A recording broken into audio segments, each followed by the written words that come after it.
punong ito ang arte-arte, oo. Tama mo, diretso pagkatapos higa. O yan, malapit nang mamaluktot. Oh. Pero, diretso man o baluktot, walang mas tatamis pa sa bunga ng puno ng kira.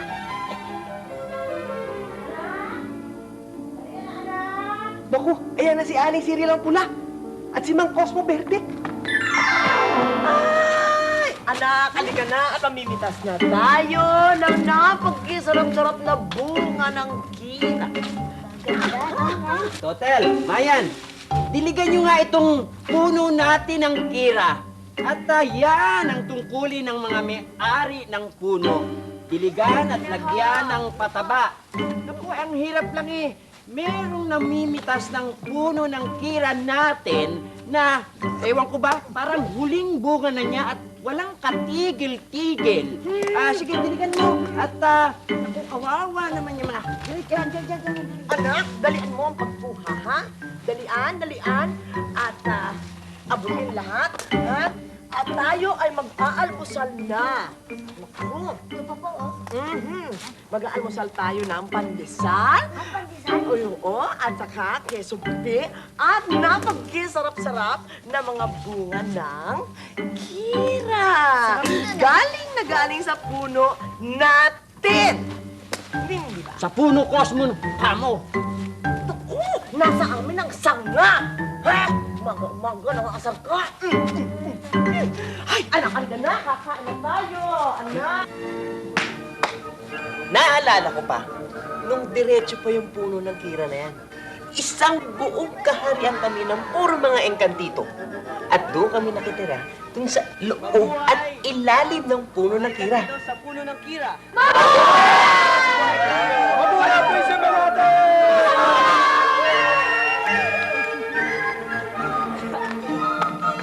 Si Prinsipe Sernan ang nag-iisang anak ng hari at siyang susunod na mamumuno sa puno ng kira!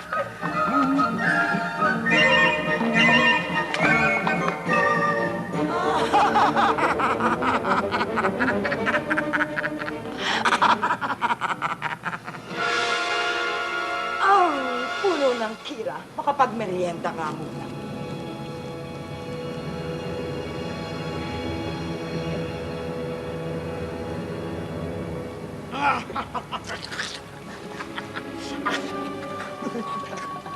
Ang sarap.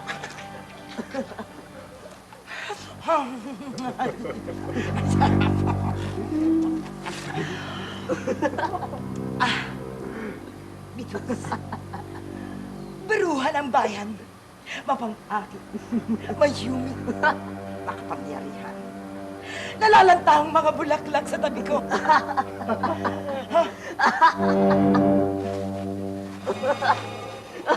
Ano pinagtatawanan mo dyan? Wala naman po.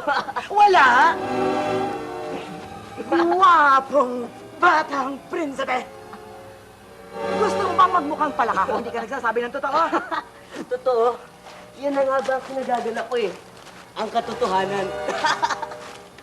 Magaling kayo magpatawa, Duang Bituts. Ako? Mayumi, maganda, mapang-aki. Nakapanlalat na ng bulaklak. Ruang Bituts, totoo nga kapag dumadaan kayo, guguho ang bundok. Pero hindi dahil sa ganda yun, kundi dahil sa takot. Ano? Kaya bang nagsinisip? Oh. Kaya hindi ako! Kala niyo ba?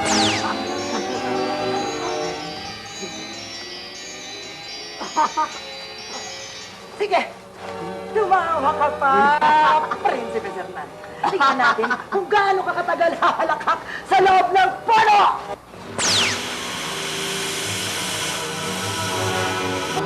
Ruha! Ruha! Ruha! Mananatili kang bilanggo sa loob ng puno, prinsipeng mapaglaro. Dahil sa kapilyuhan mo'y maghahari ang inggitan, inisan at awayan sa paligid ng punong ito. Didiretso lang ang puno kapag nawala na ang awayan. At saka ka lang makakalaya. Ruha! Patawarin mo na ako. Hindi ko naman sinasadya yung mga sinabi mo eh. Hindi ko lang mapigilan ang sarili ko. Ah! Walang ibig sabihin naman sinasabi ko, nagbibiro lang ako. Lucerio, Zigra, tulungan niyo ako! Tulungan niyo ako! Huwag ka magalala, mahal na prinsipe. Ililigtas namin kayo. Oo! Ililigtas? Paano? Puputulin ninyo ang puno. Mamamatay ang prinsipe sa loob! Paalam na sa inyo! Hindi na nagbalik sa dating anyo ang puno ng kira. At di nagtagal, nanirahan ng mga tao rito. Ito na yata ang pagpapatupad ng sumpa ni Bituts. Ang pagkawala ng kapayapaan. Cosmo! Halika nga. Ay, Halika. bakit? Anong bakit? Ano itong ginawa mo? Bakit nagbakod ka sa lupa ko to eh? Lupa ko to! At hinarang mo pa yung puno ko! Ano ka? Hindi ko haharangin. Pinuprotektahan ko lang tong puno, kaya nilagyan ko ng bakod dyan. Cosmo, ilang beses ko bang uulitin sa'yo na yung punong yan ay itinanim pa ng lolo, ng lolo, ng lolo, ng lolo ko.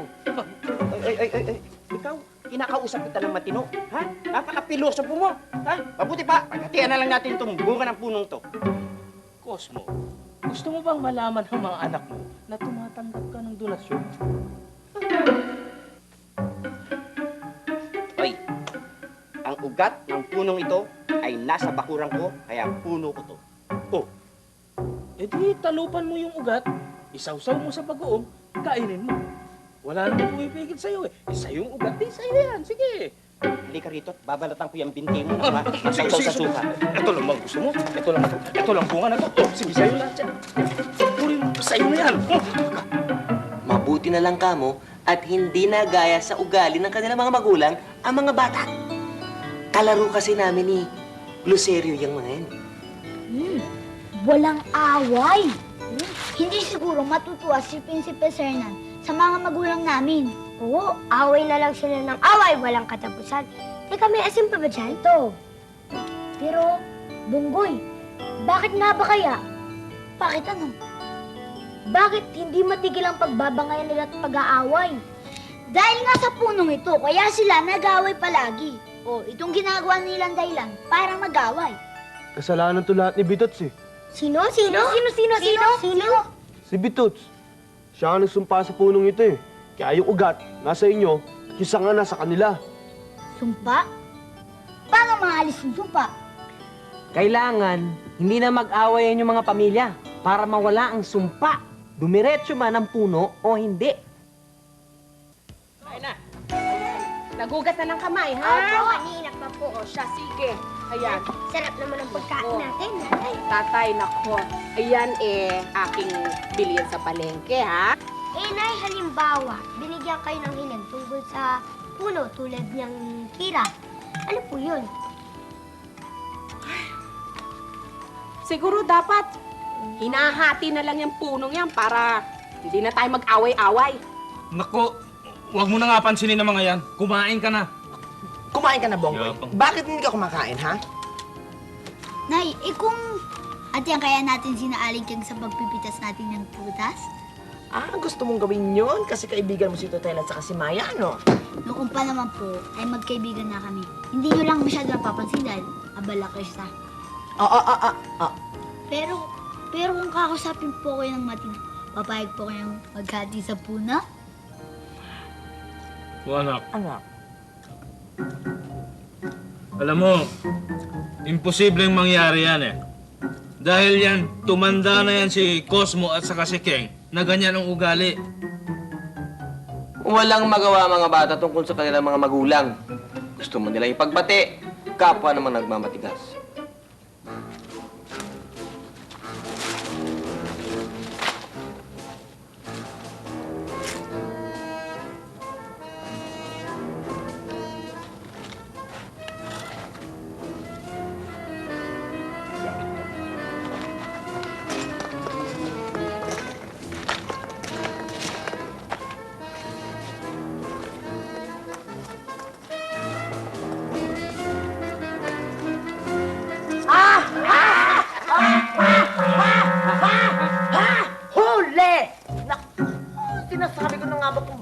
mauubos itong mga prutas ng kira dito. May magnanakaw naman kasi. Ano? Tinawag mo akong magnanakaw? Ay, teka.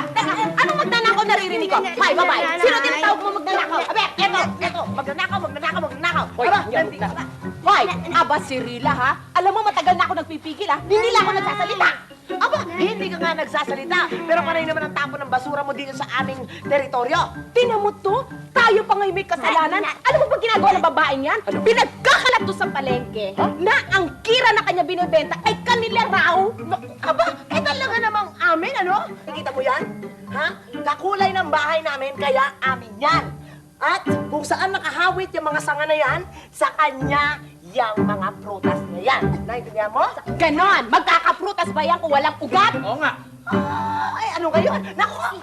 Rizio! Naku! Amin dati yung pulong yan. Naku! Rizio! Mama ka pa ni Rizio! Naku! Eto kasi... Baka na ito! Ha? Anong nangyayari? Bakit? Ito, nagnanakaw. Si Cosmo? Oo. Huling-huli. Cosmo naman. Hihingi ka na lang ng bunga sa amin. Tingnan mo, nalagay ka pa sa kahihiyan sa ginawa mo. Hoy, wala akong dapat nahingin dahil amin ang punong ito. Cosmo, ilang ulit ko bang sasabihin sa'yo na ang punong ito ay tinanim ng... Oo na. Ng lolo. Hoy, luma na yan, ha? Nabili na at nalugi na yung salita mo. Ginagawa mo ba akong sinungaling? Sinungaling? Hindi, mga agaw. Ikaw talaga, ha?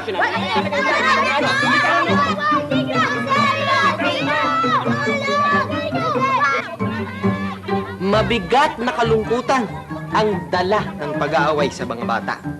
Hindi nila maintindihan kung bakit kailangan pag-awayan ng isang puno ng kira. Hindi naman namin alam ni Rosario kung gaano kalalim ang pagdaramdam ng mga bata.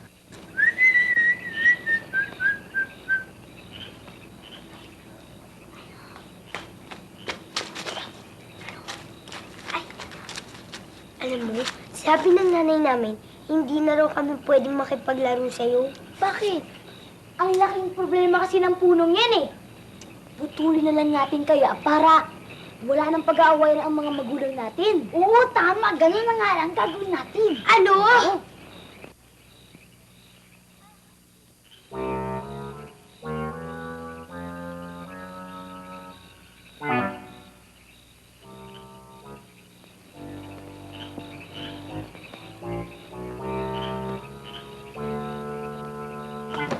Ayan na. Oh, paano to natin puputulin? Yan oh, panukat. Ayaw nga pala. May panukat pala. Oh, ito na. Sige, lagyan mo lang dyan. Dito, ganito natin puputulin. Siyak, mali! Ganito. Ganyan. At tama! Yung kaliwang bunga, sanga, ugat sa inyo. Yung kanang bunga, sanga, ugat sa amin. Oo nga, no? Ay, sina Luceria at Tigra pala. Hoy! Ano ba ginagawa niyo rito? Alas 9 na ng gabi. Di pa kayo natutulog. Sige, umpisan mo na ang pagputol. Sige. Nang ano? Eh di ng puno. Hindi niyo pwedeng gawin yan. Teka. Hindi niyo pwedeng gawin yan eh. Bahay namin. Tsaka paano na yung prinsipe? Vigra, kailangan namin gawin to bago magkasakitan ng mga tatay namin. Dahil lang sa nakahilig na puno na ito. Uy, paano na yung prinsipe nga? Sige, umpisan mo na. Sige. Wala, kayo maingay. Ingay ninyo. Ay, maingay. Isa. Dalawa. Hoy, anong ginagawa niyo yan? Hoy! Gabi-gabi na nasa labas. Bumili ka na. Teka mo nga itong mga anak mo. Ano yan? Puputulin lang sana yung puno. Naku! Bonggoy! Hindi mo ba alam na tinanim ba yan ng lolo ng lolo ng lolo ng lolo ng lolo ng lolo mo? Bakit nyo ba gustong putulin itong puno? Alam niyo, pinaparte lang naman po namin yung puno para may parte kayo, may parte na rin kami. Tsaka, Nay, di ba sinabi nyo na kailangan putulin rin yung puno para wala nang away. Di ba tayo narinig mo pa yun? Eh, oo, pero hindi naman ibig sabihin, no, puputulin yung puno. Eh, pag pinutol niyan, naku, eh di lalo tayo mawawalan ng bunga, palay sila na lang. At saka, masama ba yung medyo mainggit? nga naman nila, mahirap naman kasing aminin na hindi tayo naging mapabigay. Hindi naman kasi napaka-pilosopo nito si Risyo. At kung hindi naman ako nung nagingit-ngit sa inggit. Hindi, pero tapusin na natin itong... Aling King, kung gawin na lang po natin, paikot, yung bakod, sa puno ng kira. Ay, oo, yun! Ano? Teka, sandali! Ibig niyo sabihin, magkakabatian na tayo ng tuluyan? Mabuti naman at nauna kang umamin. Anong unang umamin? Yang misis mo ang unang umamin kesa sa misis ko. Ganun ha? Ay, batian na to, batian na. Pasensya ka na, Koso. Bagay. Pwede naman natin paghatian yung bunga eh. Mabuti umamin ka rin. Pero amin pa rin yung puno ha? Ibig sabihin, amin at saka sa inyo.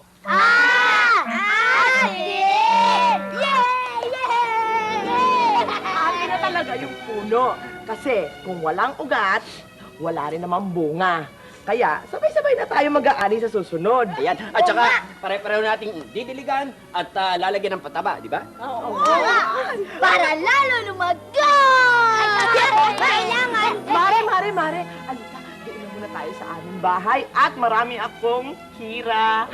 Meron akong minatamis na kira, binurong kira, kirawin na kira, ginisang kira, kung Ay, ang ano-ano pang dami! kira. Ang Alika! dami! Sa pagkakatira. Sige,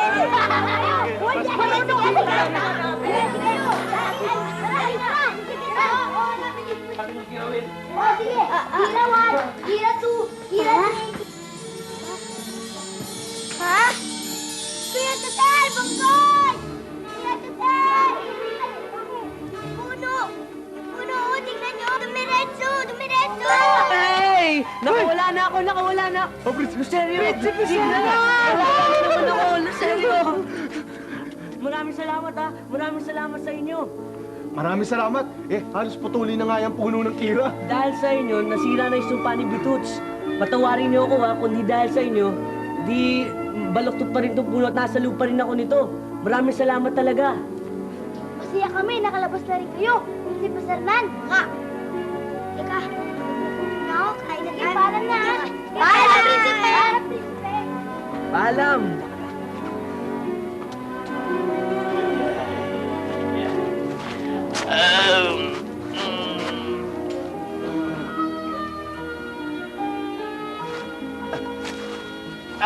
King!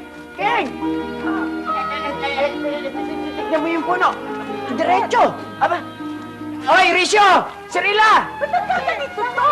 Total, Mayan, tignan mo naman puno. Uy, nakadiretso!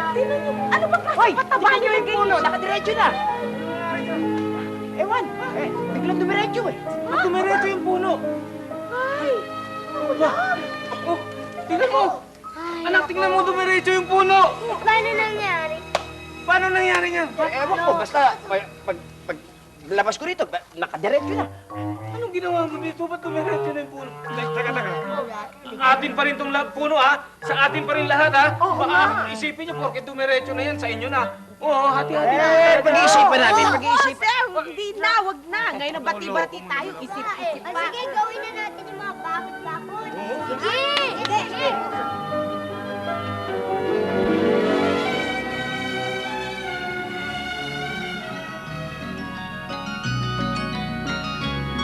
Gusto kong iparin ang tayog ng ulan.